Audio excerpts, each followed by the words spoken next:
My colleagues at Boston Technology Corporation just walked through the technical overviews of the mobile app and 2 of the 3 servers that comprise the mobile studies compliant storage environment. The response server is the 3rd server that comprises this environment. The response server plays an important role in the system. Its primary role is to process and store all the mobile app survey and active task responses, and then provide secure access to that data for analysis purposes. As you've seen, both the response server and the user registration server are built on top of LabKey server. This is an open source platform that's used by many biomedical research organizations to process, integrate, and analyze a wide range of data types, including molecular assay data, clinical data, sample information, often collected in the context of an observational study or a clinical trial or a precision medicine research effort. This system was originally developed at Fred Hutchinson Cancer Research Center in Seattle, Washington. The center, Fred Hutch, and the original developers of this system, once the system was adopted at Fred Hutchinson and successfully in use there, Fred Hutchinson and the team decided to spin off a company called LabKey Software to productize this system and to make it available to the research community worldwide. So this is, again, an open source system, Apache 2.0 licensed. The team and Fred Hutch wanted it to be used widely out there in the research community. This company continued to support the system and greatly expanded the use and the capabilities of the system to encompass a wide variety of different organizations and uses. You can find more about LabKey, the open source project, and our support forums and our documentation at labkey.org, and the company website, labkey.com. And I should probably mention that I was one of the Fred Hutch employees who developed the original system. I'm a co-founder of LabKey Software, and as far as I know, I am still employed by the company.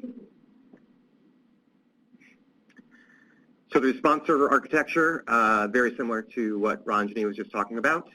It is a web application written with Java on the server side and primarily JavaScript and HTML on the client side.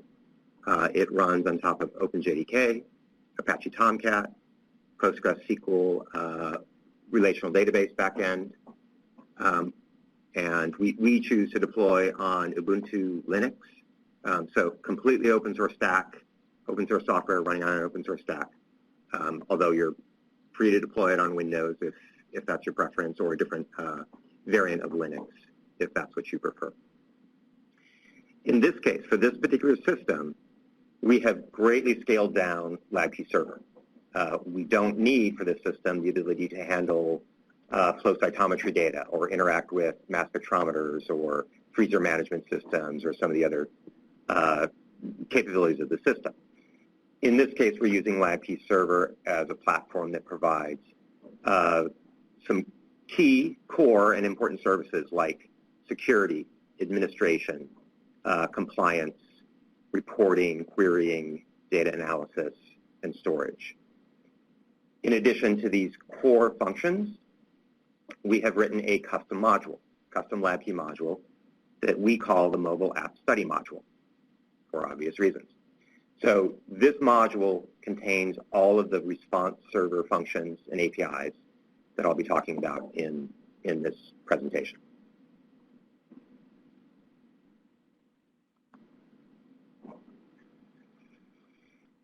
So this primary role of the response server is to process responses and store them. What does that look like in a little more detail? So when a participant hits submit on a survey within the mobile app or completes an active task, the mobile app posts that response to the response server securely over HTTPS in a JSON format. So the response server receives this response in JSON, that response might look something like this. This is a very, very small fragment of a response, just enough so you can actually read it. So in this case, we're seeing a participant's response to potentially 3 different questions: ethnicity, country, and whether they're currently taking a certain type of medication. In most cases, there would be many, many more responses, but this is just to give you a sense that this JSON format is fairly human readable, but also very easy for the computer to parse and extract all the relevant information. The response server receives this post of the response. It then performs immediately some basic validation steps. So it confirms that the response includes a valid existing participant ID. That's essentially the authorization token. So it's authorizing, ensuring that the participant exists, ensuring that the study is currently in progress, and the participant is currently enrolled. Those are the basic validation steps that it takes care of at this point. It then queues a processing job and immediately sends a response back to the mobile app so that the mobile app can continue on with its job.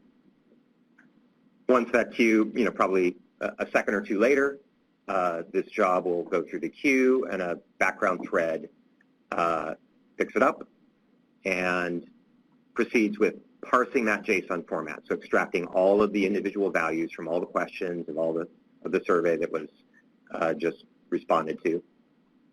And it stores those responses in database tables that are custom designed, really automatically designed for that specific study.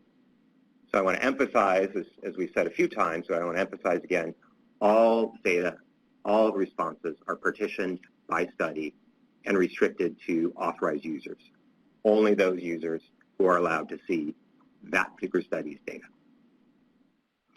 And then the response server also provides many ways to analyze and retrieve the data, and I'll talk about those modes of access in a few slides.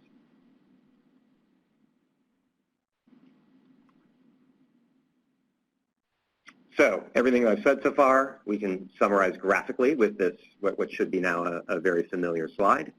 So far, what I've talked about is the mobile app user responding to a survey or an active task. That response gets sent to the response server and stored, partitioned to that particular study, study 1 in this case. The research organization then can, on whatever schedule they would like, query that information. It might be on a daily basis, it might be periodically, it might be at the end of the study, whatever they prefer. But they, assuming they're granted access, will be able to access those responses at whatever point they wish to retrieve them. The response server has several other important duties beyond just receiving these responses and processing them. As you saw in the demo and others have mentioned, the response server issues enrollment tokens to the research organizations if that feature is enabled for that study. It also enrolls and unenrolls participants, allows them to withdraw. It creates database schemas, as I mentioned, that match that study's design, and it updates those schemas as the study design potentially changes through the course of the study. And I'll talk about all those elements in a moment. The response server provides limited querying of data by the mobile app. And it's limited in the sense that the mobile app can only query the data that current participant has entered.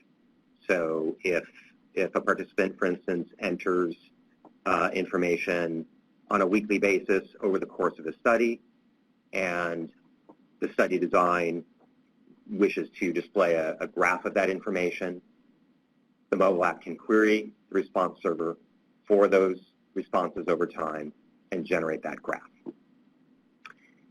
And then I will cover the web analytics and the querying and the visualization, et cetera, in a later slide. So let's talk about this enrollment token for a moment. The purpose is really to uniquely identify a participant and authorize that individual to enroll in a particular study. The enrollment token then acts as the link between a participant's responses and the records that are maintained by the research organization. So that might be an EHR in the case of a clinical organization, might be a registry, or some other record or database of participant information. This process, or this enrollment token and the way we handle it, provides the option of keeping all PII out of the response server. So the process, the token itself is a randomly generated, you can think of it as a one-time use code. It's effectively, well, it's a 9-letter code. 8 of those letters are randomly generated, and then 1 acts as a checksum so that the mobile app can guide users if they happen to mistype the token. You can provide some checks and immediate feedback that way. The research organization, as you saw in the demo, requests tokens for their study from the response server. Typically, they will generate batches of 100 or 1,000 tokens, however many they might need over the course of the study or over the course of the next month or so. The organization can export these to Excel, to various text formats. That's typically how it's done. They can also retrieve them via an API call if they prefer to do that. Then the research organization assigns individual tokens to each prospective participant.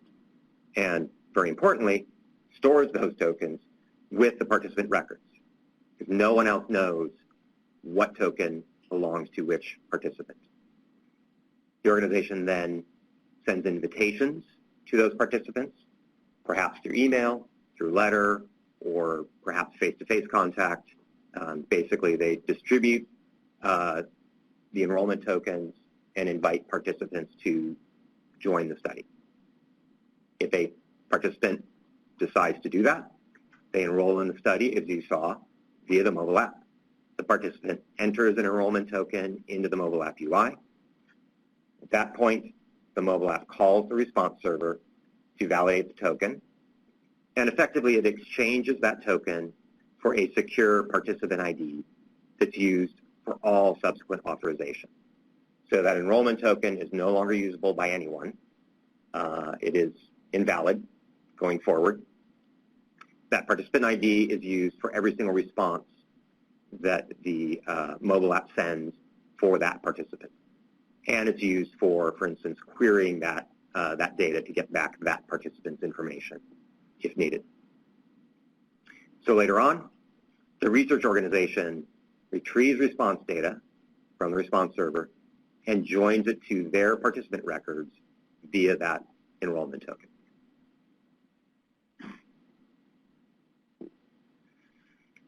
So just walking through again what that looks like in the user interface.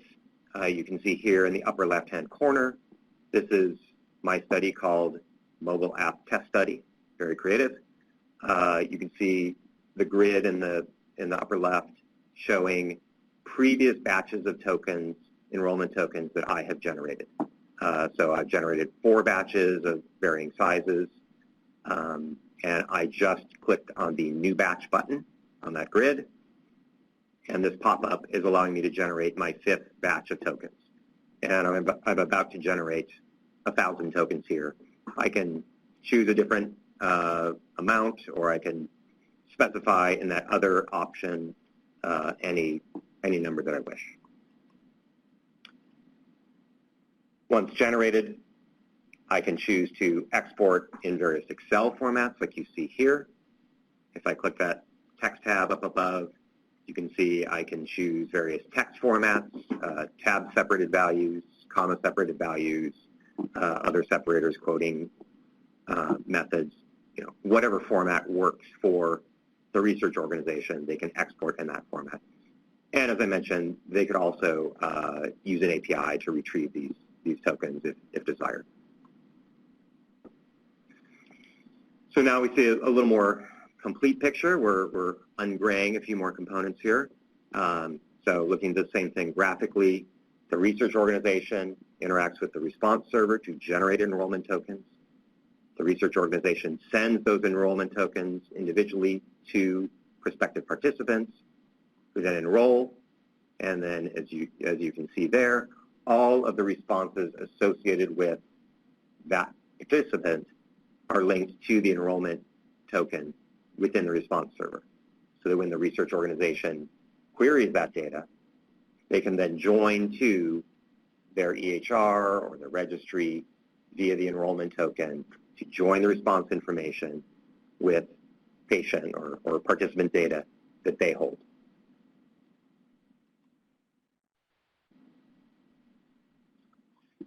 I mentioned these custom schemas. So each study, as you've seen, is designed via the WCP web application. The response server then provisions a custom, completely independent database schema for each study based on the study metadata that the WCP provides.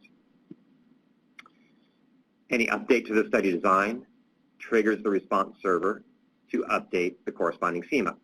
So, for example, if a study administrator uses the WCP to add a new question to a survey, could be after the study has begun. That information will, of course, go to the mobile app so that the question appears in the mobile app. The study metadata will also go to the response server, in which case the response server will add a new column to the corresponding table in order to collect that data, that new data that is now being submitted. Those columns are always created in a nullable fashion so that previous participants entering data, they'll have a null value in that column, but at least the data can be collected for new responses going forward.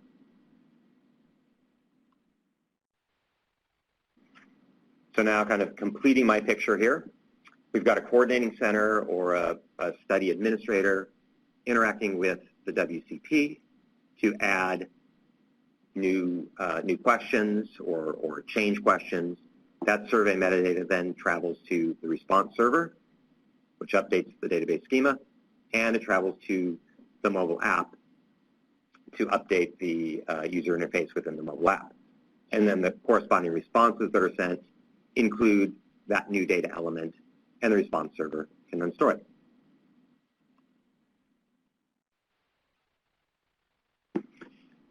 So I mentioned a few times options for data analytics.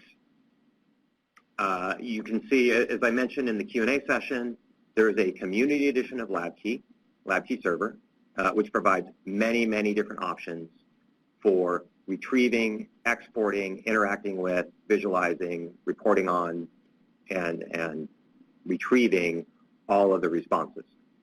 So a few of those, we include built-in web analytics that allow you to query and report and analyze data directly in the web user interface.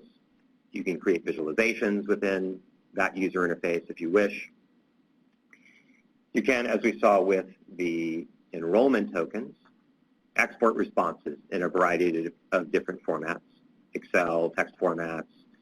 We even have an XML format, well, really an XML combined with text format, where all of the responses for all the questionnaires can be exported in a single zip package that includes XML describing the metadata and cat-separated value files for all of the data. LabKey supports a wide variety of APIs. We have client libraries for R, SAS, Python, Java, JavaScript, Perl, and if you don't like any of those languages and analytics tools, it's an open API. It's just HTTP that returns JSON. You can parse that and interact with that data in any language that you choose. I'm going to skip the response forwarding for a second and come back to it, but I'll touch on some of the premium options as far as data analytics. So the LabKey premium editions include some additional integrations that are optional, not required, but they do provide things like interaction with Tableau Desktop, Microsoft Access, SQL Server reporting services, and other ODBC clients.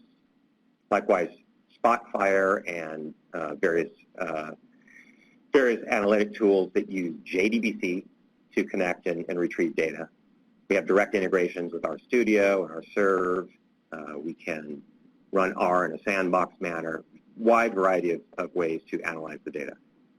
And also, as I've mentioned, we have chosen to, for all of our test environments so far, we have chosen to deploy the compliance module, which is a premium function of LabKey Server.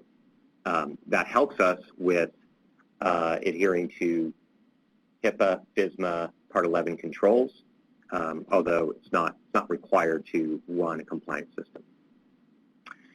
Circling back to the response forwarding, this is a fairly new feature. In fact, right now it's in testing, so it's not part of the open source repository yet, but it will be the next time we push a version of that.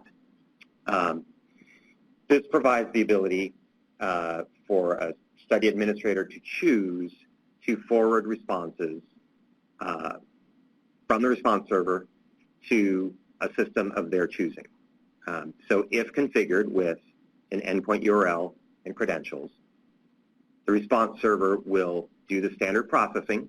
It will parse the JSON response and store it in the database tables as usual, but it will then forward that response onto the endpoint that is configured.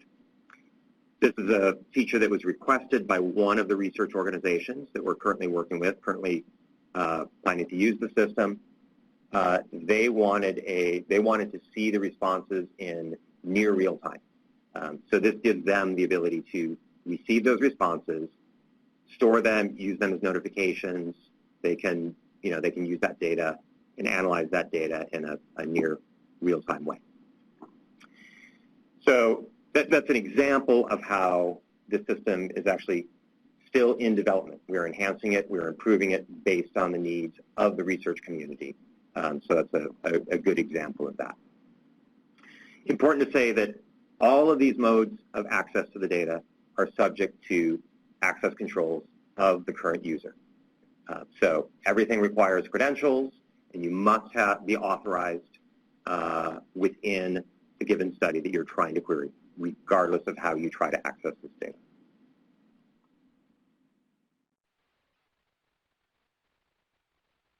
Slide. So a few URLs here. You've seen the GitHub repository, that URL. That's where all of this code resides, including the mobile app study module that's used for the response server. LabKey Server itself has a Subversion repository for the core platform that is available via anonymous access. No credentials are required. And then the documentation and support forums for LabKey Server all reside on labkey.org.